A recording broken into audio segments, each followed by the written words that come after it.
Hello and welcome back to Chapter 5 on probability. And we'll take 2 days to go through Section 5.2. Here is day 1, and we'll be looking at probability rules. Some things we'll be doing over the next 2 videos is to be able to describe a probability model for a chance process, use some basic probability rules, including the complement rule and the addition rule for mutually exclusive events, and we'll define what these terms mean. We're going to use a two-way table, we've looked at those before, or a Venn diagram, and we haven't talked about those at all, but you may have in other classes, to model chance process and then calculate probabilities involving 2 events. And then we'll also use the general addition rule. So those are the things we're going to be looking at on our different probability rules. So in Section 5.1, the last 2 days, we use simulation to imitate chance behavior. That can be really time-consuming and really kind of blow up on us here. So fortunately, we don't have to always rely on simulations to determine the probability of a particular outcome. So understanding that chance behavior contains 2 parts, there's what's called the sample space, and we'll denote that with a capital S. The sample space of a chance process is the set. That's maybe why a good reason to say S here. Sample space, set, how things begin with S. It's the set of all possible outcomes. Okay? A probability model will have that sample space, S, and then there will be a probability for each outcome. So that's what a probability model is. It's a description of some chance process that has these 2 parts. A sample space, and a probability for each outcome. So let's take a look at one.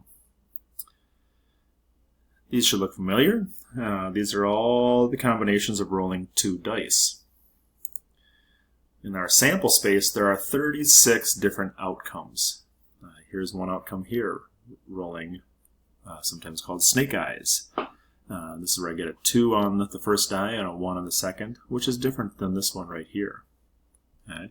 Etc., etc. There's 36 of those different outcomes in our sample space. And since these are all fair dice, each outcome is equally likely to happen. So each of these different outcomes, this one right here, has a probability of 1 out of 36.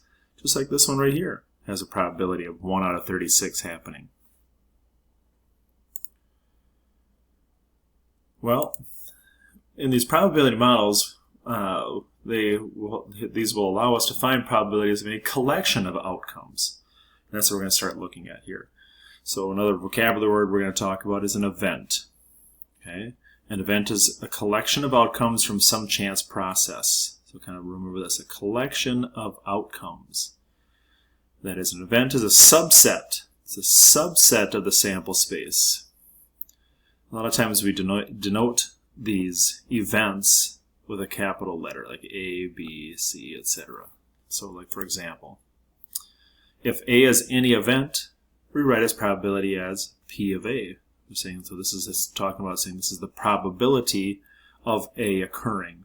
So that's just our notation. In the dice rolling, suppose we define event A as a sum of 5. So these are the different outcomes that could happen. Okay, we've got this one, this one, this one, and this one. There are 4 different outcomes out of the 36. Okay? So the probability, since each one of these has 1 out of 36, we're going to add those all up. And the probability of A, the probability of a sum is 5, happens 4 out of the 36 times. So 436, or we could even reduce that preferably as 1 out of 9. So suppose event B is defined as sum is not 5.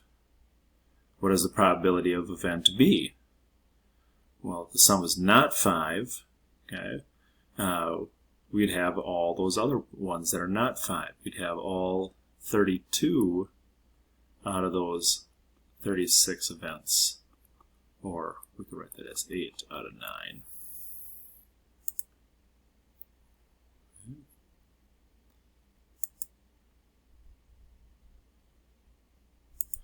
So let's look at some of the basic rules of probability. Probability always has to be a number between 0 and 1. Always, always, always between 0 and 1. That is inclusive. It can be 0 and it can be 1. So when we're looking at probability, it would be on the interval between 0, including 0, and going all the way up to 1. All possible outcomes together must have probabilities whose sum is exactly 1. So like in the last problem, the sum of 5 was 4 out of 36. The sum that is not 5 was 32 out of 36. When we add those together, that 4 out of 36 and that 32 out of 36, when we add those together, is 36 out of 36, or 1. All outcomes in the sample space are equally likely. If they are, the probability that event A occurs can be found by using the formula. Look at the probability of an event occurring is the number of outcomes corresponding to that event divided by the total number of outcomes in that sample space. So a lot of times what I like to say is the number of successes, and successes is defined by what you're looking for, divided by your total. The probability that an event does not occur, is 1 minus the probability the event does occur. We saw that in the last problem too. We could also have gone just 1 minus that does not occur is 1 minus the probability that does occur. So the probability of rolling a sum of 5 was 4 out of 36. So if we subtracted those two, again, that would be 36 out of 36 minus 4 out of 36. 32 out of 36, or reduced 8/9. And then if two events have no outcomes in common, the probability that one or the other occurs is the sum of their individual probabilities. So again, the probability that one or the other occurs is the sum of their individual probabilities. Okay. We'll look at some examples of that, certainly in our homework, as we go through this section. So two events A and B are mutually exclusive. Sometimes the other word we use for that, mutually exclusive, is disjoint. If they have no outcomes in common, and so can never occur together. So that is, the probability of A and B occurring at the same time is 0. It will never happen if they're mutually exclusive.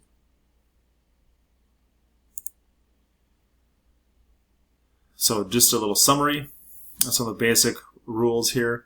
For an event A, the probability of an event has to be between 0 and 1. You can see that it's inclusive. It does have a little less than or equal to symbols on it, or greater than or equal to.